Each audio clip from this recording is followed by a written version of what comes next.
I love it. We are live now. Hi, everybody. How are you? Everybody, say hi to my guest tonight. This is my girlfriend. I'm over here. This is Shay Johnson, everybody. Hello, everyone. Shay Johnson, if you guys don't know, she's a Denver girl, just like I am. She is a journalist. She's an international speaker. She is the creative director for the BBI, which is the Black Business Initiative. She's also part of the Free Think Zone with with Brother Jeff. There we go. And you just did an interview with Pastor T, and Brother right. Yeah, and Brother Jeff was with you today earlier. But make no mistake about it, everybody. I'm very honored to have Shay here with me. I've known her and her family for years, and I'm proud of everything that she's doing. But the conversation we're about to have right now, it's about George Floyd. It's about police brutality. There's two things. There's a lot of things that led up to what happened. And so we're going to try to just cover what we can and have an honest conversation. And to everybody that's logging on, Penny, Leah, Desiree, thank y'all for being with us. Let's just have an open conversation because it seems like everyone wants to, but everyone's scared to do it. Absolutely. First, I want to say thank you, Kathie, for having me. It's just an honor to be with you. A lot of people probably don't know the depth of our history, but she was my first mentor in the game. So the first person I learned all my chops from, how to do airdrops, how to do everything. So thank you for your leadership, and thank you for always being special to me and really paving the way and showing me how to, do this thing. I don't know. I think I got to bring you further. You've been doing so much without me, and I'm just so proud of how much you've done. And the articles that have been published that you've written, thank you. You're just amazing, and I love you. So thank you for remembering how much I really wanted you to succeed in this game. You did. You have such a beautiful voice to be heard. Thank you. Let's talk to everybody. Mark, Andrea, everybody that's online right now. So we're trying to get to the finish line. That is the goal. And there are white allies. There are allies of all colors trying to help end police brutality and get the message out there that Black Lives Matter. I don't know where to start, but let's start with that quote, Black Lives Matter, because I know the difference. But I want you to explain to people why it's not all lives matter. Right now, it's Black Lives Matter. Absolutely, and I appreciate that question because I think sometimes that message gets lost. Black Lives Matter came into place because we had to say it because it wasn't happening. We were watching Black lives being destroyed left and right. We were watching Black people be treated less than humane. So it was necessary to say Black Lives Matter to get the attention, not to say your life doesn't matter, your life doesn't matter. And that's one of the key points. I hope that people understand me saying I like oranges doesn't mean I don't like apples. And so it's when I say Black Lives Matters, it doesn't mean your life doesn't. But right now, Black Lives Matter, and we're being killed at a higher rate than anyone. And for sports, and by the people that were supposed to be protecting us. So it's necessary in a time like this. And I'm very firm about not co-opting Black Lives Matters and letting it just be that. You're absolutely right, because that's what I try to explain to my friends and people that throw out, no, all lives matter. It's like, yeah, we get that, but you're not hearing the message. Right now, there have been too many Black lives that have been getting killed. There's justice. There is police. It doesn't just, it's banks. It's the systematic racism that has happened, which has led up to where we are today with George Floyd and so many people being mad with the riots and the protesting. Yes. That's what it is. And if you don't know what systematic racism is, everyone, it just means that the system has been set up from the beginning for Black people to not succeed. And because even though my family isn't rich, things were able to pass down to me. My family was able to get a loan when a Black family might not have been. Things like that are put out there. And you really have to educate yourself to know that it's real. And I think that's why we've come to a point where we can't turn back. I heard you say that in one of your speeches. Yeah. We've come to a point now, we've come this far before and everyone pulled back. And I feel like now there's like a different initiative, there's different anger. The whole world is a part of this. How does that make you feel? Oh, Kathie, it's twofold because we've been fighting this fight for so long. So it's crazy because some people are like, wow, they're just now waking up to a fight that we've been fighting over 400 years. And when we talk about systemic racism, it's rooted. It's been rooted with railroading, and the very land they railroaded, they came back and gentrified and said, oh, we want that land back. It's been rooted in economics, not letting us be allowed to get grants. It's been rooted in education, poorly educating our children, putting them in remedial classes because they didn't know how to deal with them and they didn't know how to relate to them. And so, there's so many ways that the system has placed us in a lower bracket that the George Floyd, like I keep telling everybody, is simply the icing on the cake, if you will. It's simply us being tired of being tired. And now we're at a place where this is the largest protest that we've ever seen. And I'm so excited to have everybody in the fight, but I also need people to know that this is not a fight that you get to jump in and jump out when it feels convenient and when it's not. And so I don't want this to be a trend. And I feel like we're in COVID right now, so maybe this is why people had to focus on the TV. They had to actually see this. They couldn't turn it off. It was in their faces. Yeah. So there's a reason that everyone's seen this in daylight at this time. But when people talk about allyship and what does that look like, and I break that down, I need more than an ally for this moment. I need a partnership of a lifetime. Otherwise, when it gets convenient for you to say, this is a little too much, you're going to. I need more than just a sign held and say, I support you, because we've been going through this for 400 years. And so if we're going to move the needle forward, it's all in the policy change. It's all in the humanity change. It's all in calling out bigotry. It's all about calling, we have to call it. We have to call it out, and we have to snip it out. And sometimes it's right next to us. Yes. And so, it's a lot. It's a big pill to swallow. I'm excited to have everybody on board, but I need us to understand where we take that place and what this is, and not to just make this another trend, You're absolutely right. And so when people are getting someone is hey, if you're not talking, you're not on that side, and right. And there is a lot of that going on. And someone, and we all have made mistakes, right.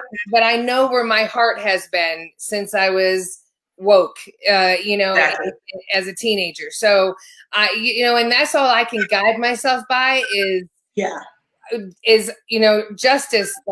When something's wrong, when something's going on, when somebody's being picked on and they have no reason to pick on them, right. And so I've always felt like I stood up and I spoke up and stuff. But I know that there's a lot of white people that feel that way, but they don't feel like they feel like, oh, if I put myself out there, then people are going to think that, I don't know what they think, because it's a hard one. I have one of my really close girlfriends, Shannon Hoffman. She works for DPS, and she's really been big. And she came from the southern part, so coming here, she's been an activist from day one. And so I look at someone like her who says, no, Shay, what do I do in this time? And I don't want it to seem like I'm just doing it because I'm the white face and I'm out here doing it because I want you guys to think I care, but I actually care and I want to be a part. And then what about my friends that just woke up yesterday and they're like, well, where do I start? Right. And so I think that the biggest thing is acknowledging that there's a problem with policy. There's a problem with injustice. There's a problem with, when we say no justice, no peace, it's real, because we're being killed differently. And so once you acknowledge that, I feel like everyone's position is not to be on the front line. Right. And I keep spreading that because I think there's this false narrative everybody needs to be outside marching and protesting or you don't care. Not true. Someone simply needs to be talking to their next door neighbor and say, hey, that stuff you're doing is pretty racist. Someone needs to simply be talking to their boss and saying, hey, I realize that we're all getting paid this level, but you are paying the same for the minorities in the company, or you're not even bringing any minorities into the company. Yeah. Somebody needs to be talking to, education systems and saying, okay, why are Black students being put in handcuffs at the age of 6 and 9, and it's not happening to white students? Why are brown students being put in remedial classes and it's not happening to white students? There's just so many levels of this, and it doesn't have to be you outside marching, but it has to be us taking our position and knowing that everybody has a position in this game. And it's okay if yours is not mine and mine is not yours, but just waking up and then making somebody else knowledgeable about what's going on and stop erasing it and stop acting like it doesn't exist.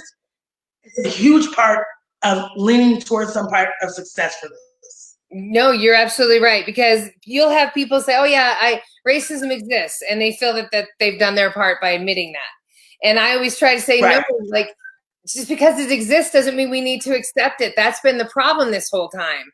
And that's why this time with George Floyd, we 11th day of a protest, because people are like, I'm also sick of seeing another headline of a Black person that was killed. I mean, it makes me sick to my stomach. Watching that video, I mean, I was screaming at it, like somebody pushed the cop off of him, you know, like it kills you to know that there are people that it's ingrained in them so deep that they don't even realize that they might be racist. And you say that word and it's a red flag. But it's like, so many people were brought up to see things differently because of the systematic racism that we have and everything that you've been talking about, you know? And yeah, so that's why it's like, I'm happy more people are woke, because we got to get them there. And I don't want to scare them away because I'm happy that they're like, this, because when you feel woke, it's just like a release. Like, why have I been accepting this? Why do I look at those people differently in a grocery store than I would these people? That right there is something that you got to deal with, everybody. You have to go deep inside and say, why did I feel differently looking at these people than these people? You know, and you know, so I just feel that I wanted your message to get out there. I know that there's some legislation that white people and everyone can get behind, like Bill 217. Do you want to talk about that? Yeah. Uh-oh. I'm losing you. It's the man trying to keep you from talking. Exactly. Are you there? Shoot. Who's that lady talking? Is that me? Hang on. I'm sorry, everybody. We're having difficulties. Yeah, I'm going to have to get you back.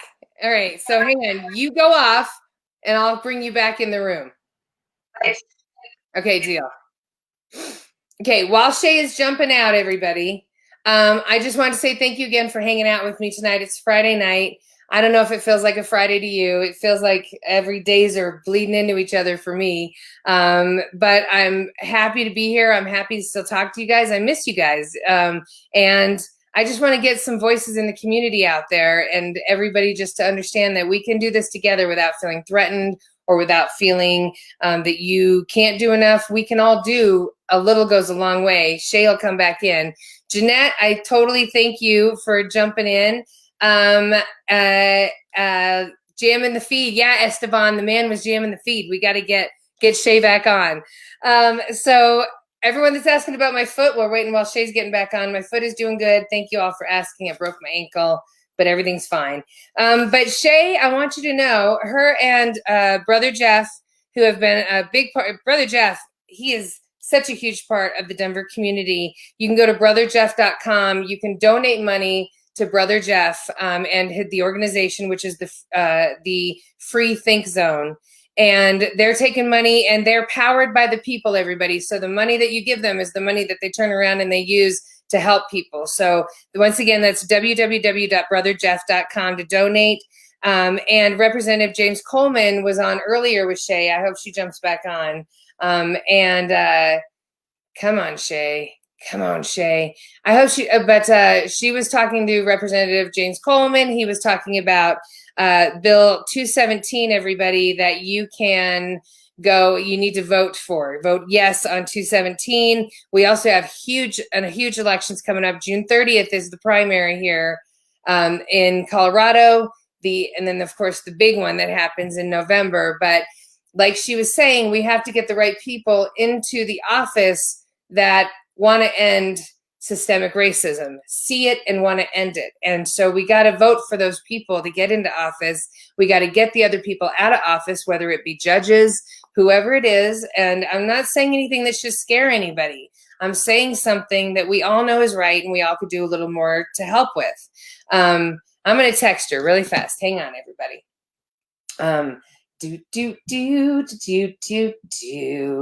Shay J, get back on. Is that all I need to say? I'm sorry, we have an intermission from my daughter. Oh, she just put makeup on. No, Carter did it. Okay, Carter did your makeup. Well, thank you. Okay, well, say hi to everybody. Just what's a surprise? He did black.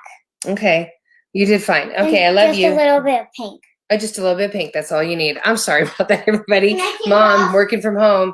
Yes, you can take it off, but you look pretty. So, I need you to leave, please. This is a very serious conversation, okay? I love you. Thank you. Thank you. Hopefully Shay gets back on, everybody. But while we're waiting, you just saw my daughter. I had to have a conversation with her about what's happening. And that also was something that I didn't know how to do it because she doesn't see color. Her best friend is black, and my best friends are black. So it was never brought up. And then I was like, do I have to talk to her about protecting her friends? She just sees the human race, and that's the beauty of it. But then talking to her, did I make it obvious to her? But then I need to make it obvious to her. So I wanted to ask Shay about that. But, we're also right now with the protests, we're seeing the best of law enforcement. We're seeing the worst of law enforcement. And the best being them kneeling, them walking in the protests, all of that stuff. All right, let's see if Shay is ready. She's had a sip of water. She's shaking her head. Oh my God, am I back? Am I normal? You're back. Oh my God, thank you. Whew. I don't know. I just think there's something, a personal agenda against me when I get on here. Like they don't want me to talk. They're silencing me. And I feel like it's not a conspiracy, but it is one. It's totally a conspiracy. I'm going with Esteban. He was like, the man's trying to jam the feed. Esteban, you know what's going on. You know exactly what's going on. Exactly. That's exactly what's happening. Okay, we're back. Okay. So we were about to talk about Bill 217 that you and Representative Coleman were talking about. Yes. And I think that's one of the biggest things is that so many times we get up here, we do the chants, we do the rah, rah, rah, and we don't know what the next step is. And so when I talked to Representative Coleman today, that was my large takeaway. How can the people be a part of making sure we push something forward in Bill 217? As we know, we have elections coming up soon, and it's important on June 30th. 217 is addressing police accountability and police brutality. It's in the policy. If police are allowed to get away with killing Black people for sport and putting their knee on their neck and acting like those are normal, things to do, we have a problem. We do. And if we don't have a level of accountability, if we don't have a level of when your body cam is off, that's automatic, just some things to me should make sense. Yeah. So unfortunately, we have to have a policy in order to have some integrity and a level of real policing. And so 217 is all about that, putting those guidelines in place and making sure that the officers that are supposed to be protecting have a level of accountability. Yes. And you work well, right within the Denver community. You know great cops. I know great cops. Absolutely. Right. And I don't want them going out there during the protests. But I also know, the cops I know would be protesting with everybody, probably. Period. Right. Period. They would be protesting. And the thing is, like we talked about, Coleman and I, the cops that are good cops aren't refuting Bill 217. They're for it. They're with it. Dirty cops, the ones that are nervous about being seen for what they really do. And a lot of people think this is national. This is happening right here in Colorado. Right in Colorado Springs, we have Elijah McClain, we had Devin, we have had case after case after case. I got on a phone call today with another young man, Mr. Reed, who had police brutality in Aurora PD. As they took him out of his car, they injected him, and all these things that are happening right here in our community with no accountability. APD, DPD, there's no real accountability. And like I said, the good cops, they're going to stand in there and they're going to make sure that 217 is passed. And then they're going to make sure they start checking the guys next to them. Because like I said, if you're quiet, you're compliant. Right. And that's a problem as well. So we need accountability on all levels. So more or less, so the thing that we can do that allies that haven't been, it's really about, I'm not going to put up with that shit anymore. I'm not going to put up with you because you're an old person saying that thing. I'm not going to put up with you because you grew up in the South I'm not going to put up with you saying it anymore. I'm not going to be polite and just say we don't get along. And I'm not going to be mean about it, but I have to stand up and say something or else we're never going to squash it. Is that kind of it? Oh no. Oh, she froze again. Oh no. I would like to say I'm glad she froze everybody, because if she held a pause on that after my question, I would have felt horrible. Oh, Shay, every time you come on, you're awesome. Okay, we'll remove her back from the stream because nobody needs to be stuck in emotion like that. So come on, Shay. Well, when she gets back on. So, okay, so Esteban, hopefully she explained 217 to you. Kathie up in Wisconsin, how's everything going up there? Please comment over here on the side. All of you, comment on the side. This is our chance to talk to one of the members. She's a young leader of the Black community here in Denver.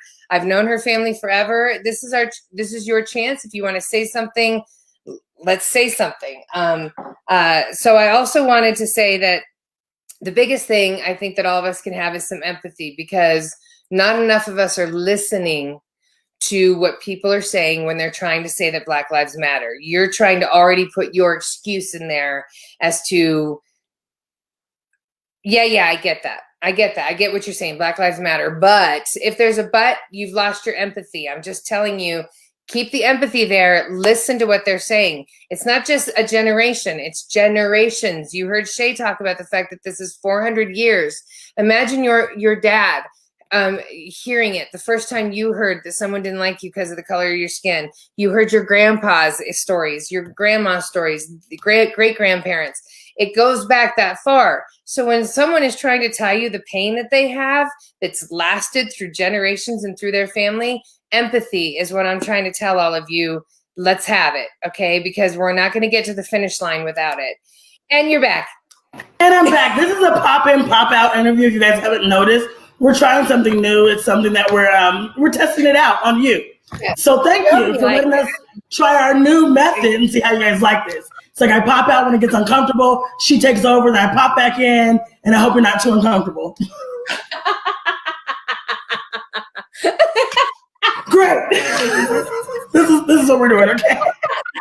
Like, I literally am going to need a couple glasses of wine now. I was only going to have one now. I'm like, woo. You know what, Shay? I know, Shay. I was like, I'll drink after we have our conversation. I don't want to do a conversation, but this is making me want to freaking drink. Okay, so let's talk to what some people are saying. So Kathie's up in Wisconsin. She says, "What up, Shay?" Hey, Kathie. It's crazy here, but the protests have been mostly peaceful. That's good. Esteban says, "I was born out of hate. My grandma and my mom are Mexican. My mom rebelled against her, so she got a Black boyfriend and got pregnant, and I was born out of spite. So I know hate even in my own family." Man, that's the hair on my arm. I couldn't imagine going into that. But I know your mom loves you. That's a lot. That's a lot to uncover. And I think that's the thing that we're looking at too, is people have so many different identities that they're trying to identify with. And, you know, I have my godchildren are mixed, you know, with Black and white. And then I have one of my girls I do a podcast with, Rebecca, the Tantagress, who's Black and white. And we talk about those things too, you know, people having multicultural. Where do you stand in the midst of this? How do you feel? How do you, you know, fight for this? And then you have your family that you don't agree with their views. There's so much going on. But I feel like right now is the space where we're allowed to openly feel, openly talk, openly have discussions that we weren't having before. Like, it has really mended so many relationships. It's opened up so many doors and so many things. And I feel like it happened in a time where it was necessary. And yes, we know we're in the age of an infodemic where, you know, you get information left and right. You can get on Twitter and have all these things, you know, said and tweets and everything fast. But then there's a level of we're able to share and connect, and we're able to tell our stories, and we're able to say you're not alone. And then we're able to fight together and stand together. And then we're able to this is the most diverse, you know, ever generation. Yeah. So I feel like the fight is a lot different because literally you're standing next to people that are like, no, we're best friends and we didn't know anything different than this. Yes. And so I think there's some beauty in that. There's some beauty in the pain. And, you know, there's the struggle and there's test in the testimony. And we're really in the midst of all this right now. And I keep telling people it's uncomfortable for a reason. Change is supposed to be uncomfortable. It's not supposed to feel easy, you know? It's not supposed to be like, oh, I walk in the park. You're supposed to feel uncomfortable when I come to a table and say, I'm not coming to any more equity conversations that are held by white people only. I'm not doing it. I have no reason to, you know, and I want you to feel uncomfortable because I want you to think, well, yeah, how are we talking about equity and inclusion and we know nothing about what they've been through. Yeah. How? You know? And it's like, I'm not talking to a police officer about how, you know, he's going to police an area when he's the person that's inflicting pain in the area. So I think there's a lot of things that now we're having to sit at the table and really start to unfold layer by layer and really get to the root of some things. Because like we say, a lot of this is an economic issue. It's an economic root. If you look at George Floyd incident, it started about a $20 bill.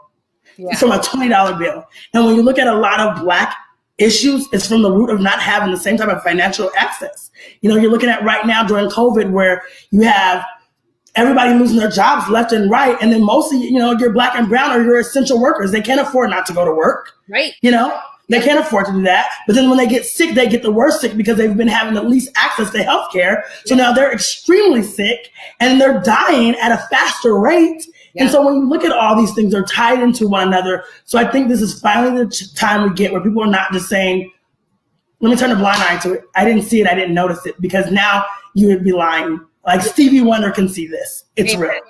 You know? Here's the problem. So so accountability, we definitely need that, because cops need to be accountable. They need to be charged. They need to actually go to jail for crimes. Yeah. So many times it was, ended in an acquittal, and that's all you could do. And, you know, and so that's one. Accountability as well for all of us that are not Black. When we hear something, we have to just say, you know what, I can't sit anymore. I'm standing up for what's right. And you are so right. It hit at the perfect time, because so many people are unemployed. So many people had time to go protest their emotions. Yeah. So many people, you know, and I hate to say that, but I think the universe works in a weird way all the time. And I think because and now it's gone on 11 days. People are like, I don't want to stop, because we're so close to getting the door pushed open, you know? And so if it starts with money, and a lot of it is housing prices that go to taxes, that go to schools, you know, and so obviously, you know, my daughter is in a better school district because she, you know, now she has a computer, or iPad, or what the hell her school can give her, the extracurricular activities, stuff like that already is putting kids at an advantage over Black kids. Yeah. So do we try to get bills that push more money to the Black community? Is that? Absolutely. I think we have to get bills that push more money to the Black community, and we also have to get institutes that are willing to make sure they finance things in the Black community, because a lot of the small businesses were left out of those things, because when you don't have access, you don't even really know how to properly go and apply for certain things, because it hasn't been allotted to you. So not only are we saying, like, let's get these bills in place, but let's make sure we have funders and lenders and CFIs that are for the Black, and Black banks that are for, you know, Black businesses, because at the end of the day, we can't go and get the same type of access. We can't go and get the same amount when we go. So yes, and then let's support on a small level where you say, hey, I'm just one person. What can I do? You can go and support a Black business.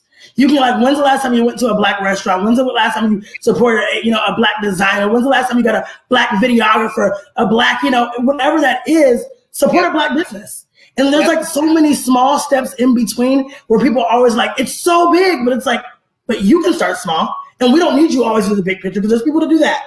But supporting at a small level, and when it's not entertainment based. And I think that's a real big thing that we have to look at, is that Black people have been looked at as entertainment always. And so when we're having the serious conversations, you don't want to tune in. When we're having the things that are not galas, but they are real events, and they're talking about how do we have access to capital, you're not showing up. Things like that. Like, we need that support on those ends. And I think this is time.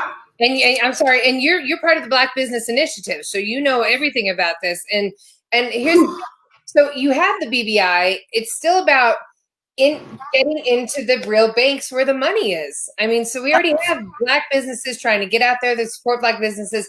It's really about the institution saying, we're sorry, come in, right? Right.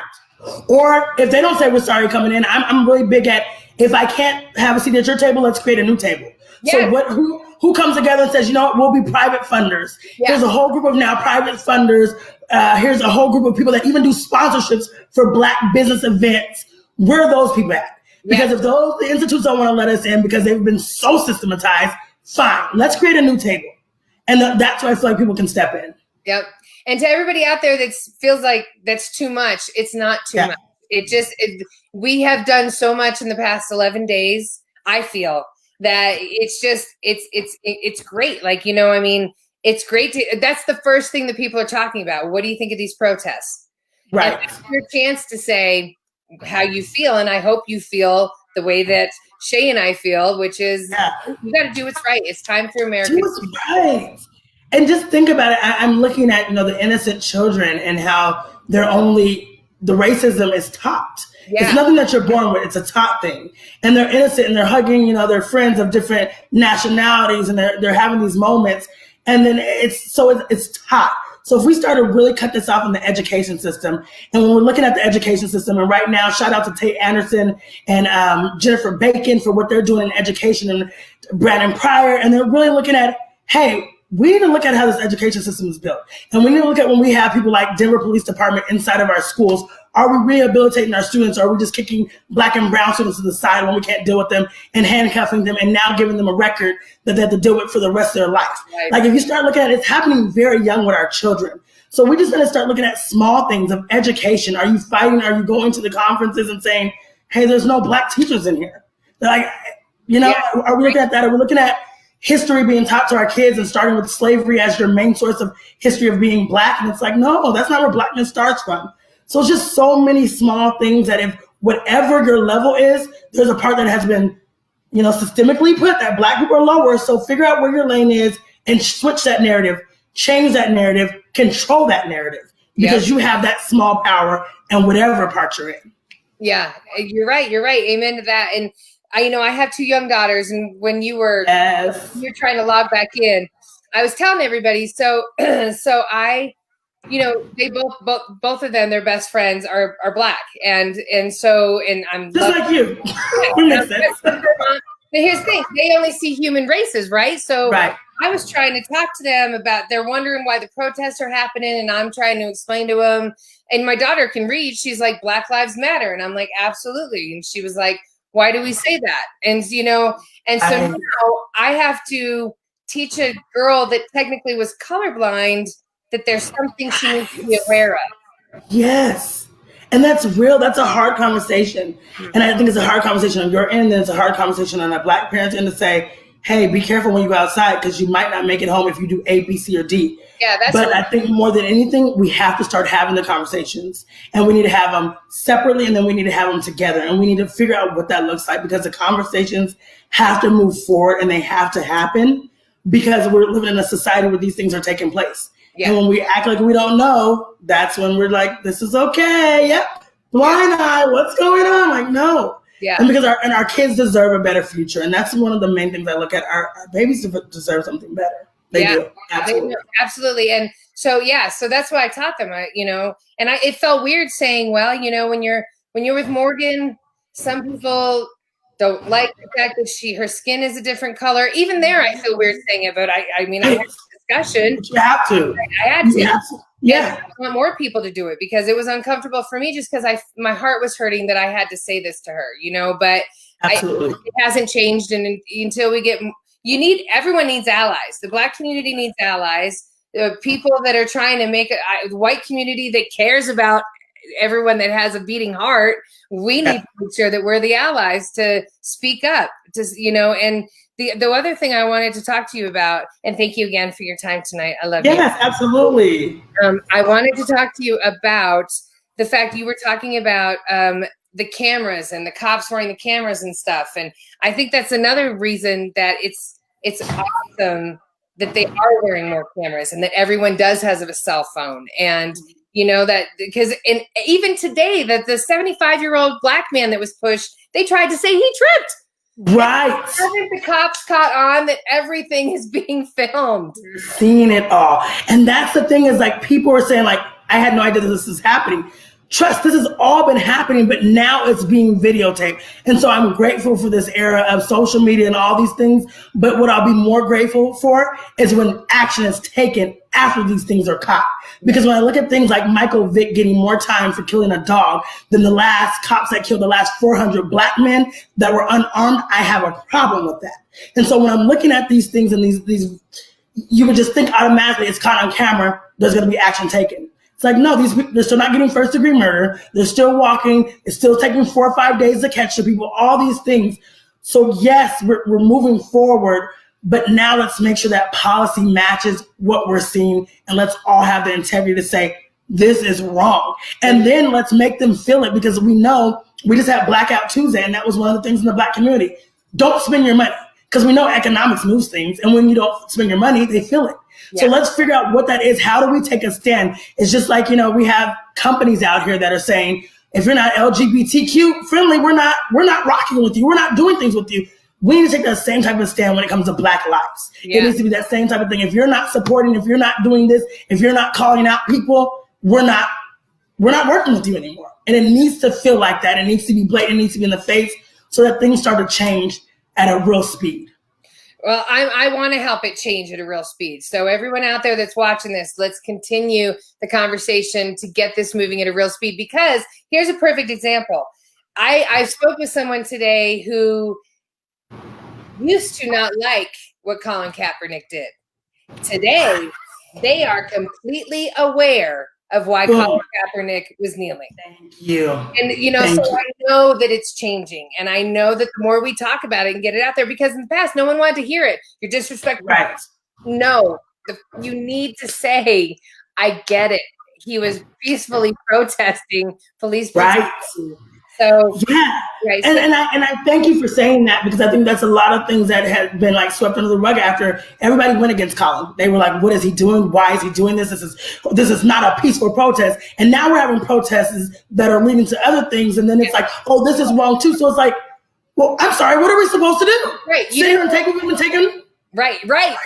I don't know what we should do. So it's like, you can't take a knee, you can't take a stance, you can't do anything, but that's wrong. And we know that we can, and our voices are power, and standing up and taking, if it's taking a knee, if it's marching, if it's changing the ink on legislation, whatever that is, we have to do it. And because silencing us is not gonna help us at all. And we have to. It's time. You're absolutely right. Everybody, Shay J, I want you to follow her. You can find her on Instagram. I am Shay J. And you can follow her on Facebook. She's linked right here with us. The journalist. She's part of the Free Think Zone. Everyone, once again, brotherjeff.com is where you can donate money. They are powered by the people. So the money that you put there to Brother Jeff, they will make sure that it's going to help voices that aren't heard right now. If Shay J, you're going to hear so much more and see so much more from Shay J, because I know this is just the beginning I'm sorry, this is the middle. You've already been at the beginning. There we go. Right. But I also want to say happy birthday to Breonna Taylor. Today yes. And I also just want to tell everybody again, if all of us, if there's so much more of us than there are of them. So why are they winning? Thank you. Yeah. Thank you. And I just want to tell everybody too, let's look at these elections that are coming up.